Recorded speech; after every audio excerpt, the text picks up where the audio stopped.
Good morning, good afternoon, good evening, wherever you are around the world today. Welcome to today's Scrum Pulse webinar. I'm Lindsay Velasina from scrum.org, and I will be your moderator today.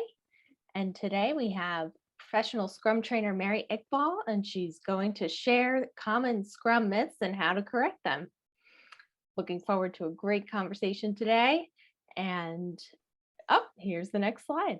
So your microphones will be muted throughout, and that does not mean that we don't want you to ask questions. So please be sure to ask your questions in the Q&A box at the bottom of your screen. That's where we will be monitoring the questions. And in case you miss anything, the session will be recorded. So that will be available within 24 hours along with the slide deck. So don't worry if you miss anything, you'll be able to reference back to it. Next slide, please. Okay, just a little bit about scrum.org. We are the home of Scrum. We were founded by Ken Schwaber in 2009, and we offer professional Scrum training and certification.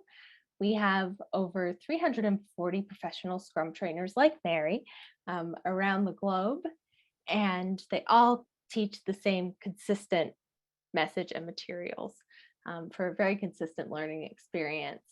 Along with that, we like to help you along your learning journey, and we offer lots of free resources like this webinar on our website, so please be sure to check those out beyond this webinar, and I hope that this session helps you on your learning journey.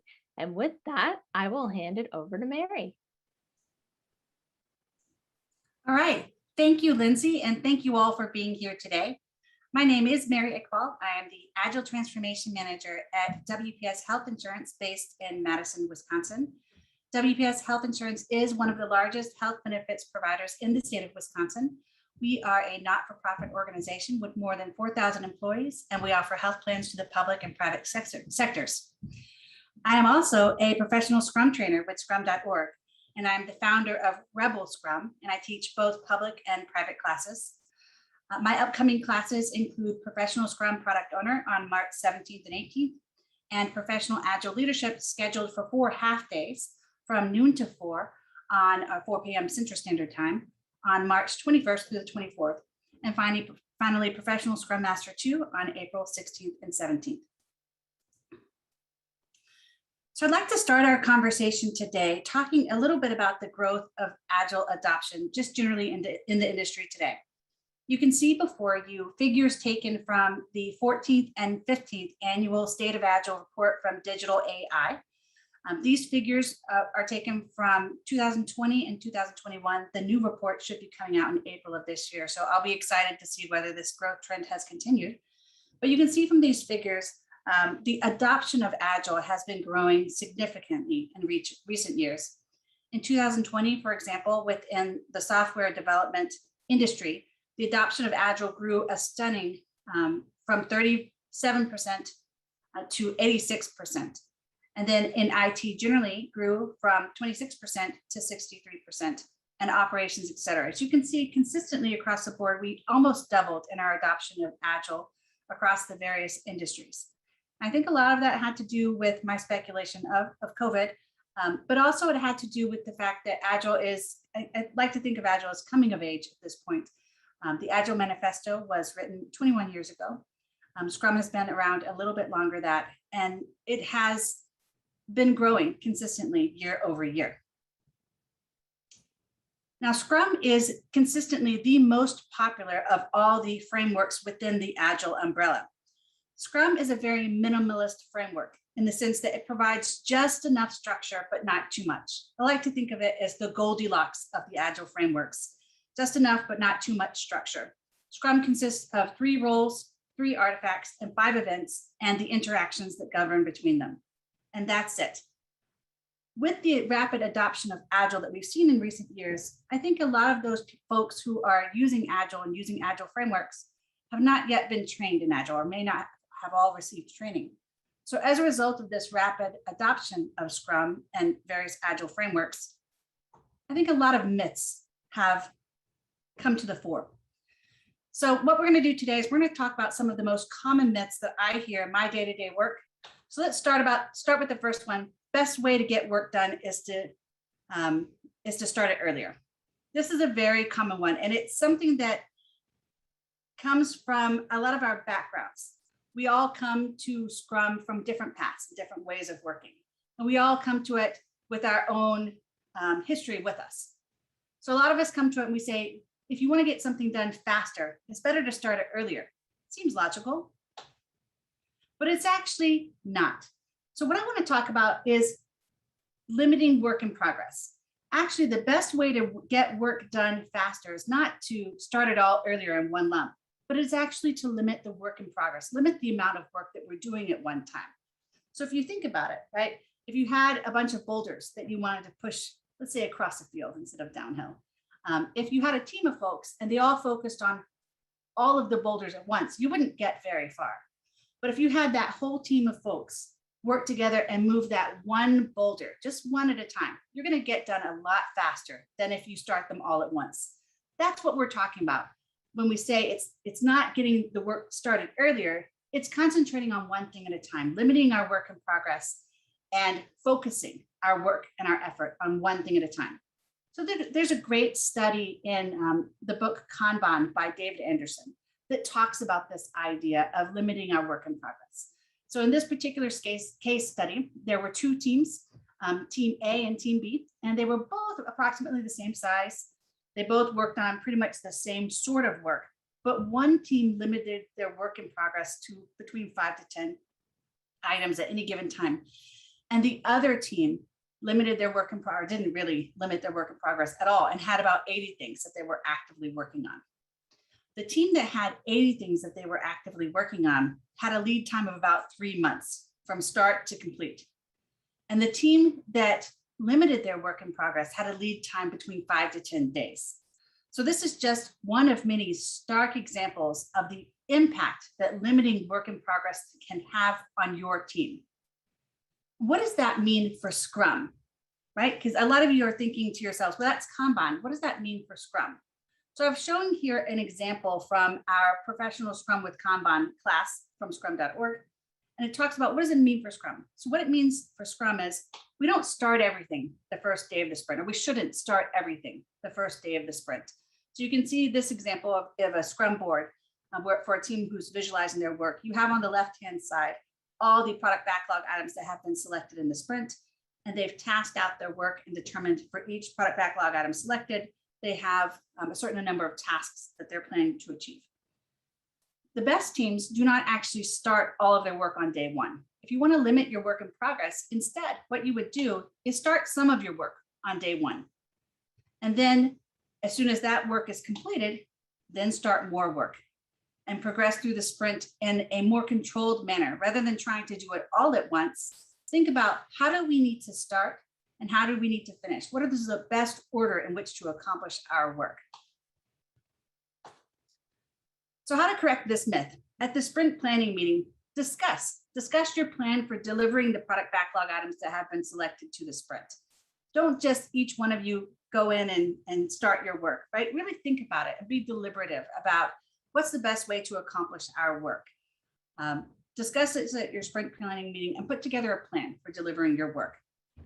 Another thing that your team can consider doing as a complementary practice is consider setting a limit for your work in progress and measuring metrics such as cycle time and lead time that will tell you how you're performing. So experiment, try this idea of putting in place a limit for your work in progress.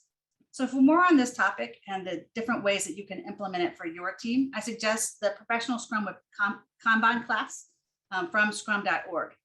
Kanban is something, and some of the principles of Kanban are things that you can use on your Scrum team today to make you more effective. So I want to ask you all now to think about, have a moment of introspection and think about, does your team limit your work in progress? So you'll be seeing a poll coming up in just a moment here on your screens that's going to give you the option to share with us whether your team is limiting your work in progress today within whatever team you're working on, Scrum, Kanban, whatever framework that you're using today.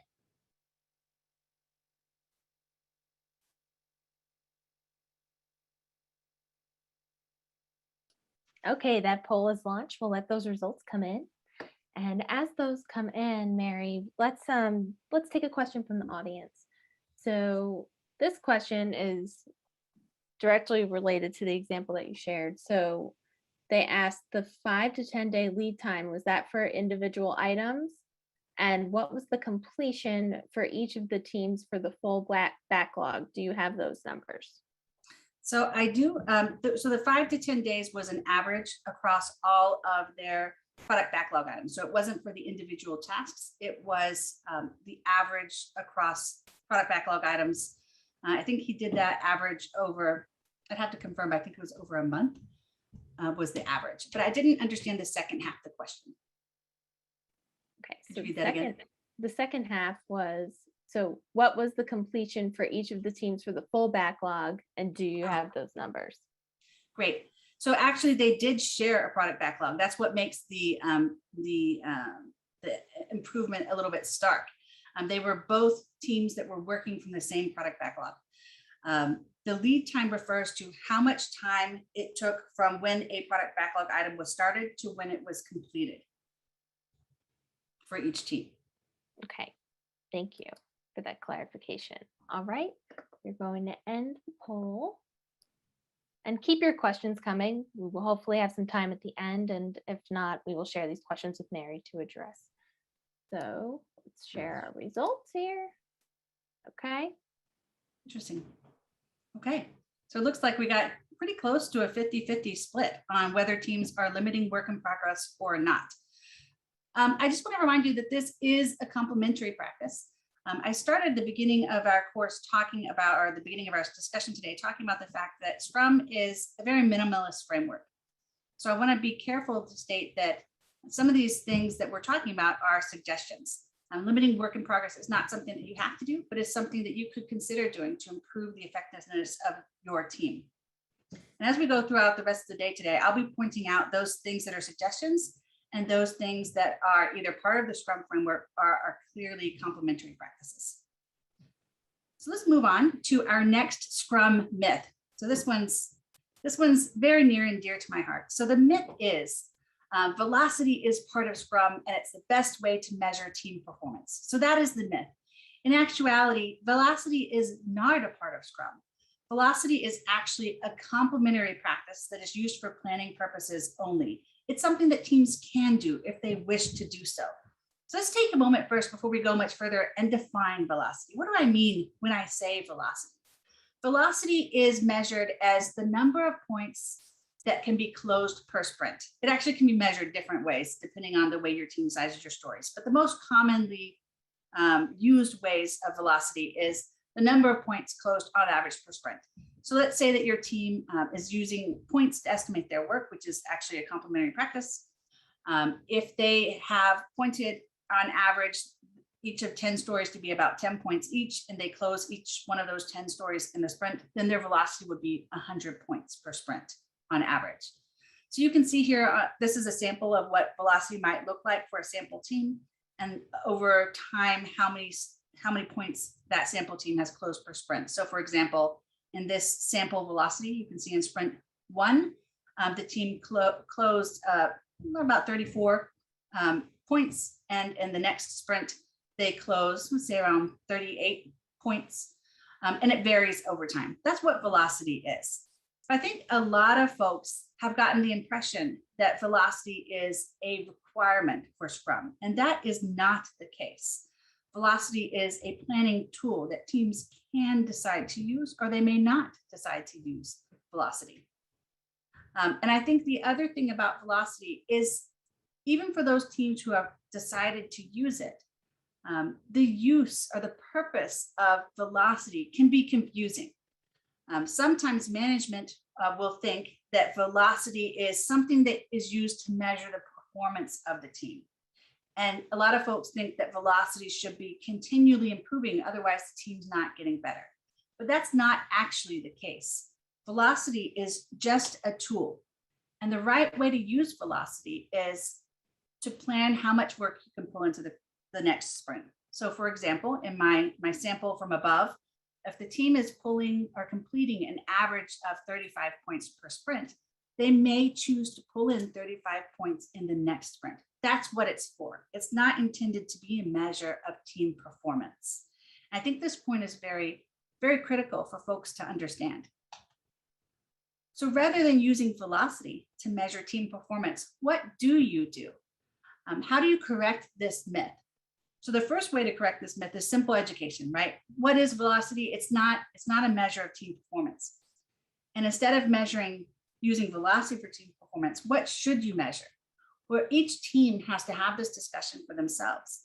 Each team has to think about, how do we track outcomes and not just the outputs of our work? So what I mean by that, how do we really find metrics that measure progress and actual team performance, and also measure progress against the product goal? So we do have 2 classes at scrum.org that have some great discussions on this topic. There is the Professional Agile Leadership Essentials class, which discusses from a leader's perspective, how do I know if my Scrum team's performing well? And what are good metrics to track team performance? And the second course that we have that speaks specifically on metrics and the different types of metrics and what they measure is the Professional Agile Leadership class that focus on evidence-based management, so the EBM class. But here's a few samples that are discussed really or brought up in really both classes. What are some things that you could measure to measure the performance of your team? You could measure quality. You could measure customer satisfaction, team morale. Also track whether the team is delivering a done increment, which meets the sprint goal. You could look at lead time. How much time does it take from when an item is requested to when it is delivered? You could look at return on investments, product ratings, the number of defect trends. All of these things are great things to track. But one thing I caution on all of your metrics, it's not just the metric that matters, it's the conversation around the metric. The metric itself doesn't have meaning without the context. So if you're tracking customer satisfaction, what is the context of that? If you're tracking team morale, what's the context of that? All of the metrics are indicators, but they don't tell the full story. So for more on this conversation, I recommend either one of those Professional Agile Leadership classes as a great way to further the conversation around how do we measure what really matters instead of just measuring outputs or outputs. So with that, I want to ask another poll. Does your team measure value?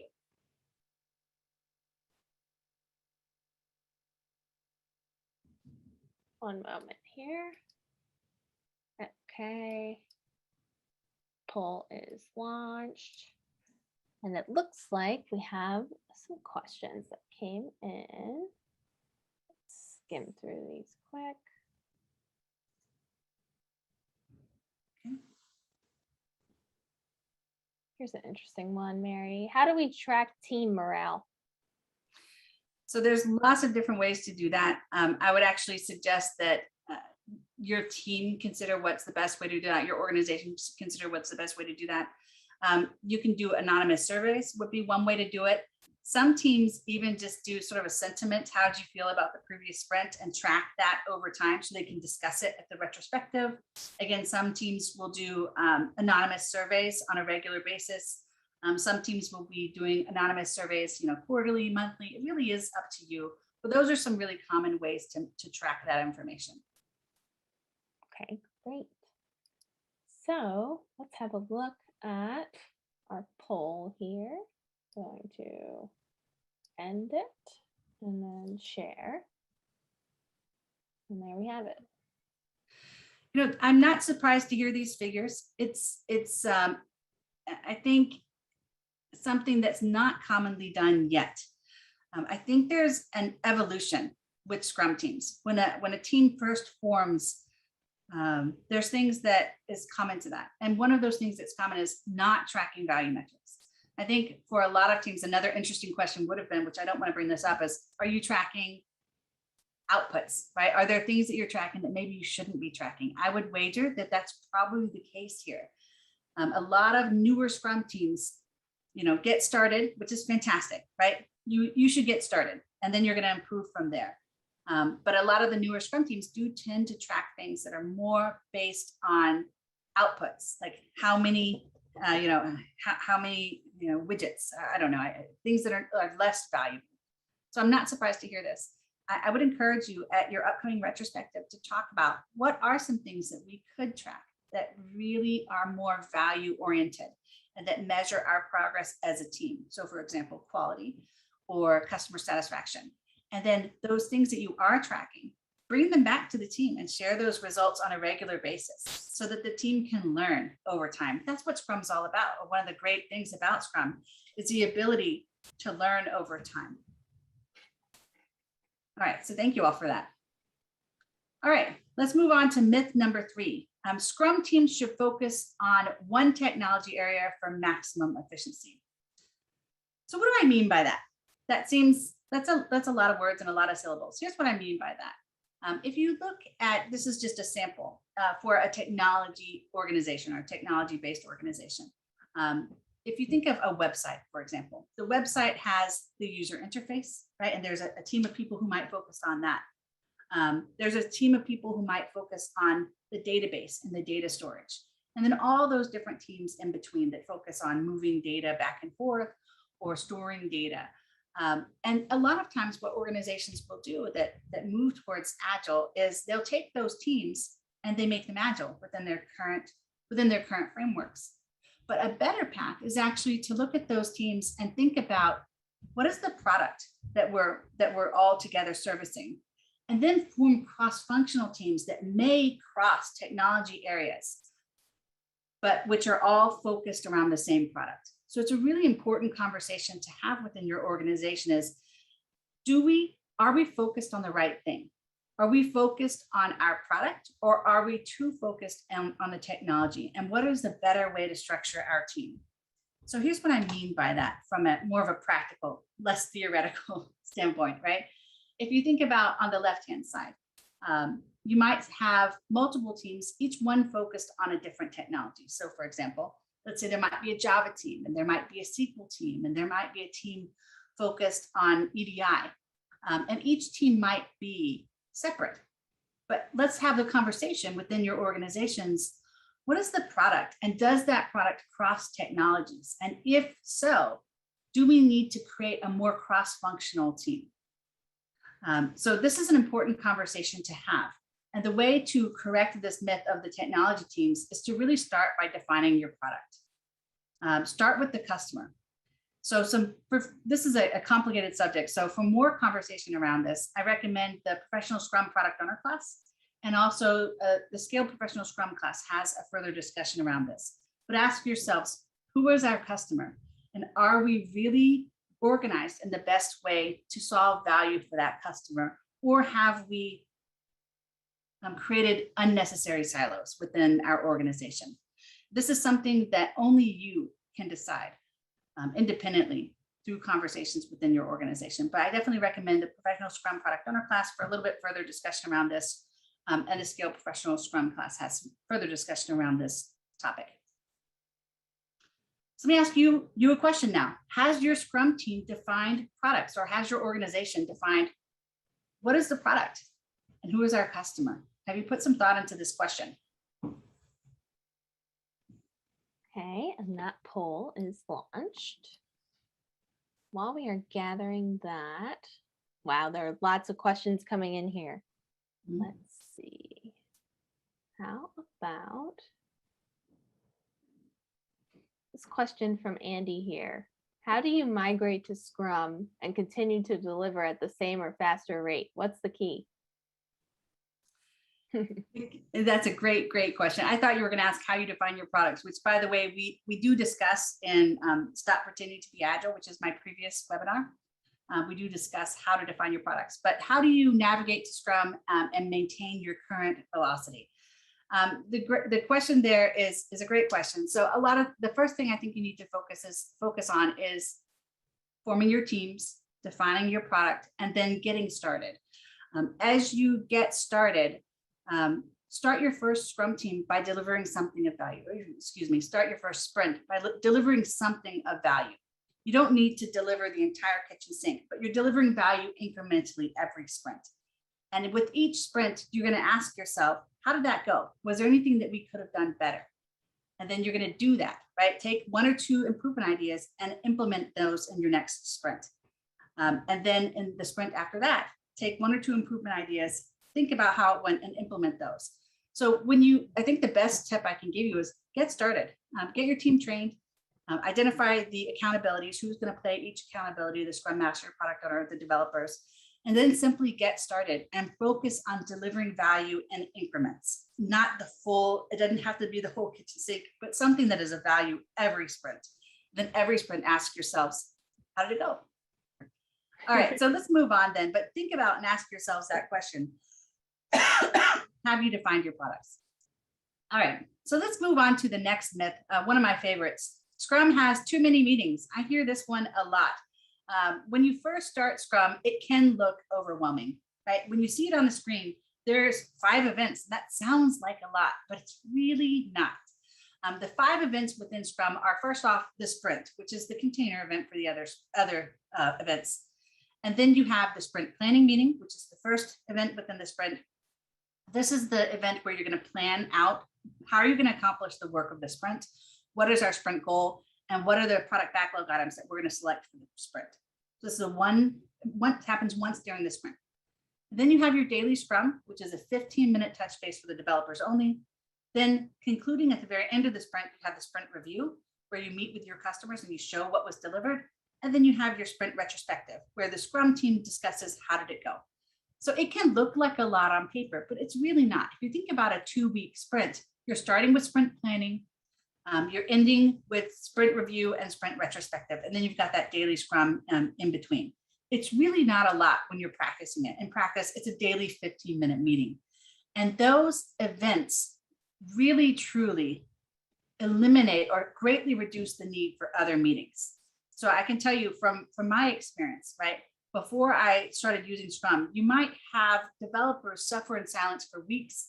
There might be meetings that happen that are just we've waited too long and an issue has just really bubbled up and become this nightmare thing that's a little bit bigger than it needed to be. These events within Scrum really greatly reduce that. So the daily Scrum, you're identifying and escalating impediments. You're talking about how's it going daily, every day. So no one's suffering in silence. Issues are not allowed to grow to become unmanageable. And then the other events, how did it go? Here's what we delivered. What did you think? And then how can we get better? These things actually greatly reduce the necessity for other meetings. So in practice, when you start using Scrum, you will find that the number of meetings that you're attending as a developer or as a product owner, as a Scrum Master, are really reduced by these events. So let me ask you guys, how to correct this myth. Time box, right? These events do need to be time boxed. So for example, the sprint itself needs to be 1 month or less. The sprint planning meeting, time box it at 8 hours. Usually it's going to be less if your sprint is less than a month. The daily Scrum, it's really important that you time box that at 15 minutes. I have seen teams that are not time boxing that, and then it can become very painful. So as the Scrum Master needs to make sure that these events take place, that they're positive, that they're productive, that they are kept within the time box is really important. Otherwise, it can become very onerous. If your daily 15 minutes is turning into an hour, then you definitely need to think about how can we achieve a better control of our time box. All right, so let me ask you a question. Does your team actually time box the events? Are you time boxing your daily Scrum to 15 minutes? Are you time boxing the sprint planning meeting to 8 hours? Okay, so that is launched. While we're collecting those answers, there are a couple of questions that came in about refinement. Okay. So this first one here that came in, it says Scrum does not say refinement is mandatory, but it consumes a lot of time. What are your thoughts on refinement? And then the other question is, the Scrum Guide doesn't recommend how much time should be spent on refinement. Mm-hmm. Is there a recommendation for that? Great questions. So first off, you're absolutely correct that refinement is not a required activity in Scrum. It is a required activity if you go to Nexus, which is a way to scale Scrum. It's the simplest way to scale Scrum. And then refinement does become something that is part of the framework. But to your point, yes, refinement is optional for Scrum teams. Scrum teams, each team has to independently decide how much of our time are we going to spend on refinement and what does that look like? So for example, some teams will have a meeting, right, where they talk about refining the product backlog. So what is refinement? Refinement is the process of adding detail, order, and sizing to product backlog items so that they're ready for the next sprint. Time spent in refinement is really invaluable because it's going to accelerate your performance in the next event. So back to that previous question, how do we make sure that we continue to deliver value when you move to Scrum? One great way to do that is to think about refinement and make sure that those refinement events are efficient. So 10% of your time on refinement is not unreasonable. There's no time box for this event, but 10% is not unreasonable. And when you think about that, 10%, if your team decides that refinement should be something that everyone participates in, that's 4 hours per person, right, per week. So think about that, right? That's if you're saying to yourself, 10% of that sounds reasonable. That's how much we're talking about is 4 hours per week. But again, it's not time box. Every team has to decide how they're going to do it. So I just would urge you to do spend time on refinement. It's invaluable time. It's time that is going to accelerate you in the future. It's definitely not a waste of time. And refinement is not just the meetings that take place.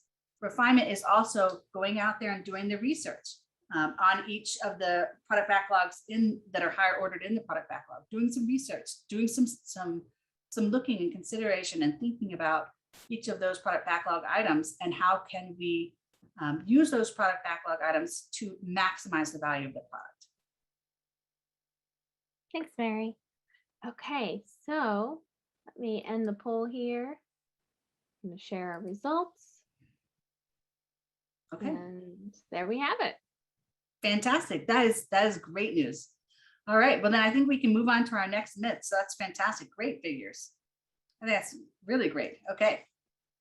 All right. Let's go then to our final myth, which is, again, one of my favorites, is we can't break this product backlog item down any smaller because then we might have to return to the same part of the code later, and that's wasteful. Now, for this particular myth, I think they're all right. They're all coming from the right place. We're all trying to do better. And this one is a common one that I hear for newer Scrum teams and even teams who have been practicing Scrum for a long time. They're thinking that if I break this product backlog item very small, then I'm going to have to come back to that particular module of the code.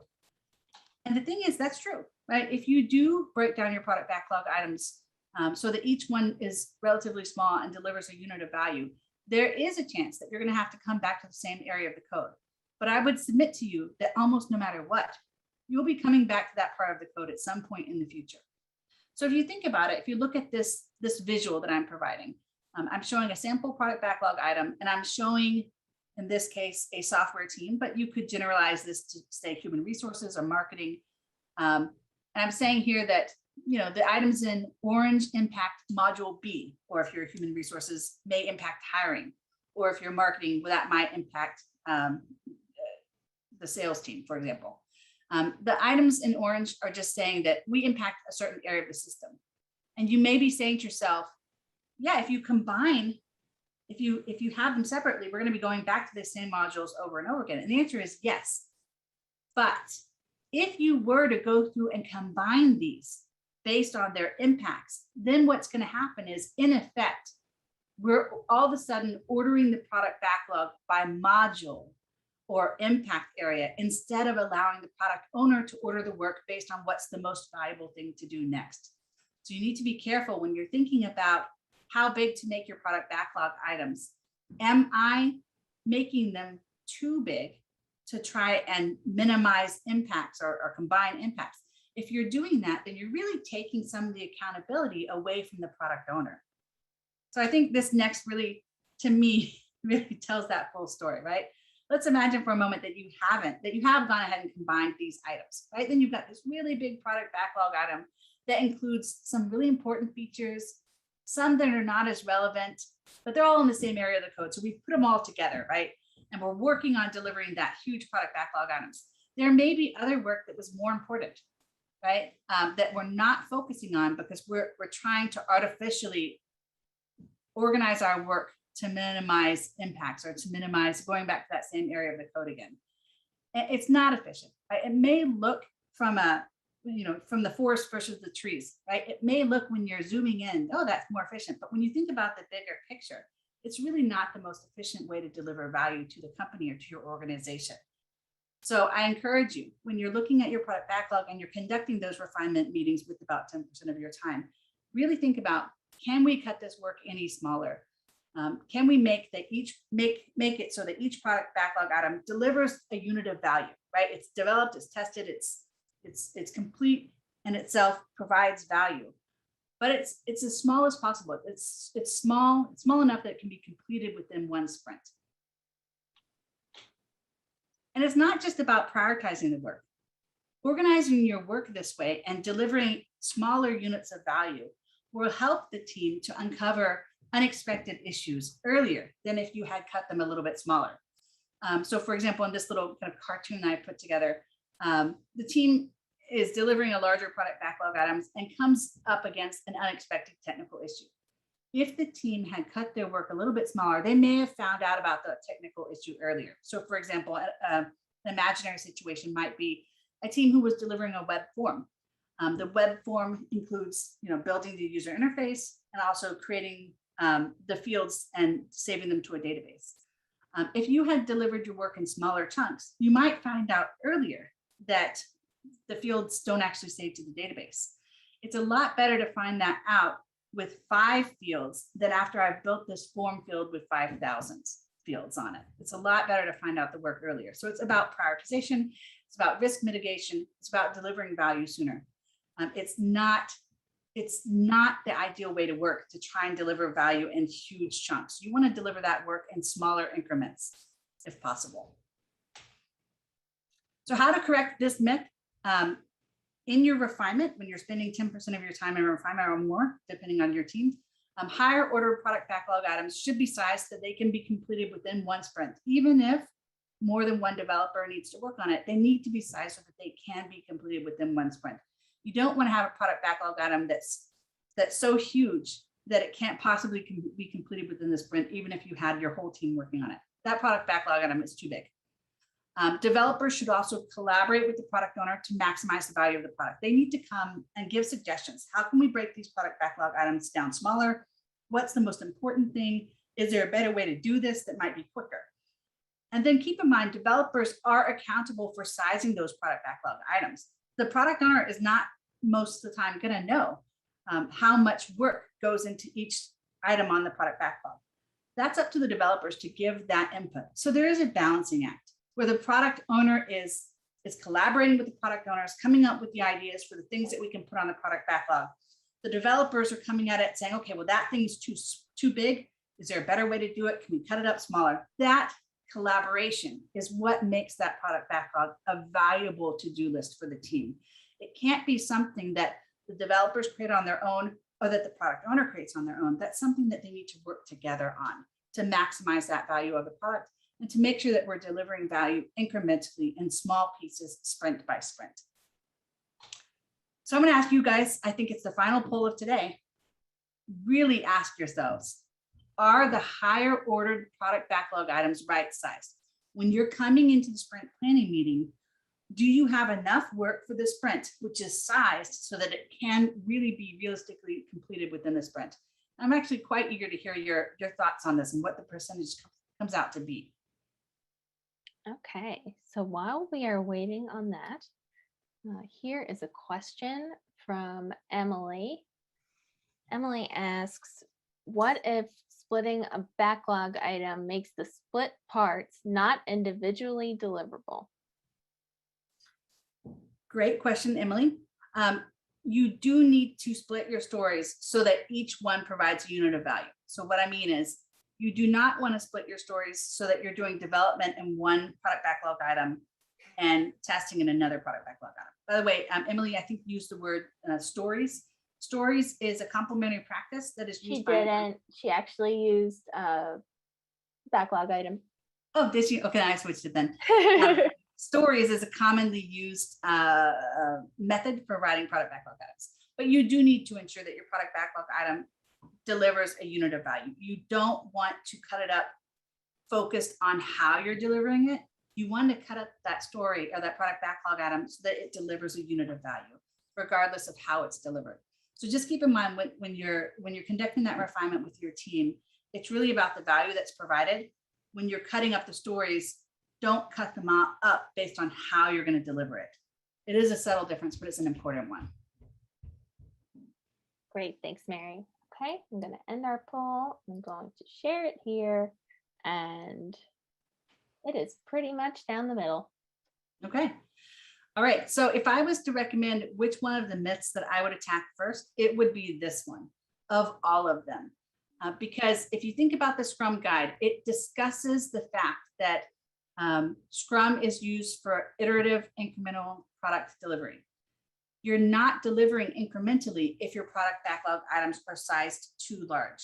So back to our very early question, how do we make sure that we're still delivering value? It's making sure that we have, I think one of the most important things is making sure that we have a well-refined product backlog item and that those items are sized appropriately. So of all of the myths today, I think I'd recommend starting here. All right, so thank you for that. And that actually concludes our session for today. I'm gonna see if we have, I think we have a few minutes for questions. So I'm gonna pass the ball back to Lindsay. Okay. So thank you all for all these great questions that have come in. Very, very interactive audience today. There is a question that came in from Paula regarding some metrics that I wanted to bring up. She asks, how do I help my Scrum Masters when they ask what are useful metrics to present to the customers and leadership? Should I emphasize that this should really be for the teams only? Great question. So I would say that the customer and leadership are interested, yes, in metrics, and they're interested in metrics that represent what kind of value is the team delivering. So I would recommend thinking about what is the product goal. So back to kind of basics, one of the 3 artifacts in Scrum is a product backlog. And that product backlog does include not only product backlog items, but it also includes what's the product goal. So I would ask you to think about what's the product goal and what kind of metrics that you could measure that deliver progress against that goal. So for example, let's imagine that your product is a website and the product goal is to sell $1 million this year. Then you might want to be measuring sales, right? One of those things could be sales that you're measuring, or you might want to measure things that are related to sales, like shopping cart abandonment rate, or the number of visits to the product details page, or any number of different metrics that measure progress against the goal of the product. So especially from the leadership perspective and the customer perspective, those are maybe not the customer in this particular instance, but from the customer's perspective and the leadership perspective, measuring those particular goals that represent value. So for example, customer satisfaction would be an important one for customers that might be interested in. So I would definitely encourage you to think about what value that I'm providing and what are metrics that measure value delivery, and then reporting those metrics to the Scrum team and also to leadership and where appropriate to the customer. Great, thanks, Mary. So this next question. Hi, Mary, you mentioned forming teams. Any tips what could be the activities in the team when a new person joins? I am referring to the team stages by Tuckman, meaning the team kind of goes back to a stage or two when a new person, sorry, I totally butchered that, goes back a stage or two when a new person joins. So how to get back to performing? Okay, so great question. So the questioner is referring to Tuckman's model, which consists of forming, storming, norming, and performing in that order. So when a new team forms, they start off in the forming stage, right? And then they move on kind of up the scale, forming, storming, norming, performing.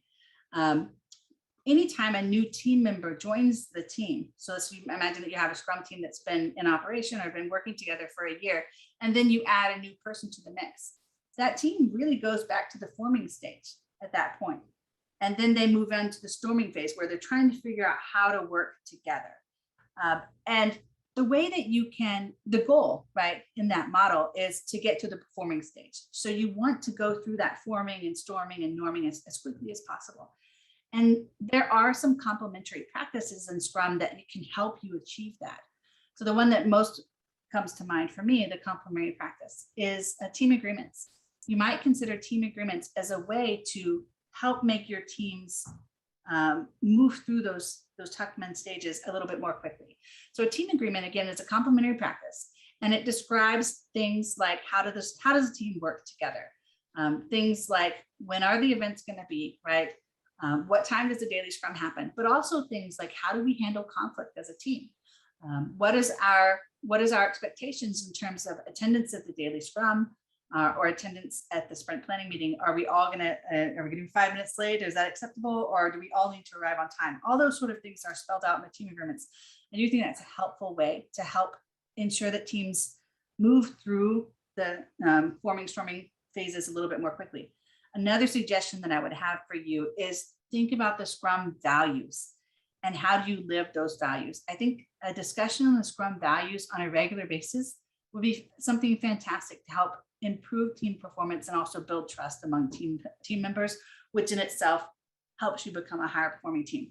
So discuss the Scrum values on a regular basis, maybe once a quarter at your sprint retrospective event, and ask yourselves, are we living those values? And are there ways that we can live those values better? Great, thanks, Mary. Okay, this next question, is it a good practice to place the sprint retrospective and sprint planning in the same day, one before the other? Is that a good practice? What do you recommend for when to do your events?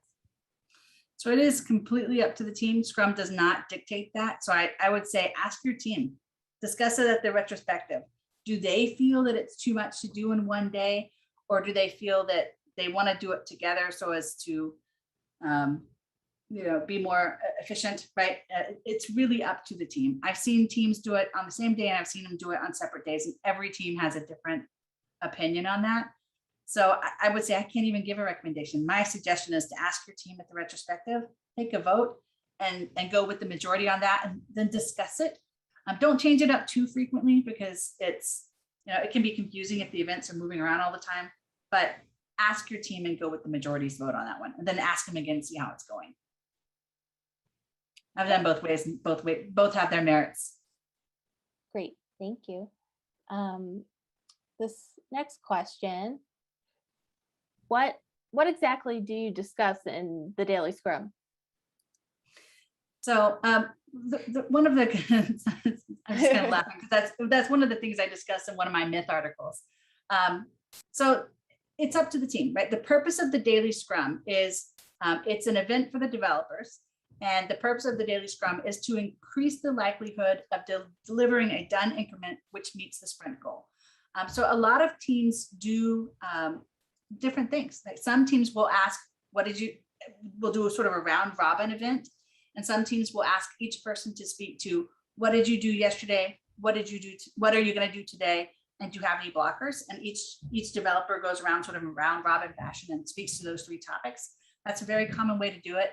Another way to do it is simply sort of a free form where you walk they call it walking the board, where each developer speaks to the product backlog items that they're working on. Other teams leave it even more free form and just say, how's it going? How are we doing? Are we on track to meet the sprint goal, or are we not? However you do it is up to your team, but what you want to achieve is transparency on progress towards that sprint goal. How's it going? How are we progressing towards the sprint goal? And are there changes that we need to make in the sprint backlog to increase our likelihood of delivering that sprint goal? So when in doubt, newer Scrum teams frequently use the 3 questions, but I encourage you to keep in mind the purpose of the meeting. It's not just to answer those 3 questions, it's to determine how are we doing, and to determine if we need to make changes in order to meet that sprint goal. Great, thank you. A couple more questions here. I'm going to go back to some about metrics. I just want to reiterate to the audience, there were an overwhelming number of questions that had come in.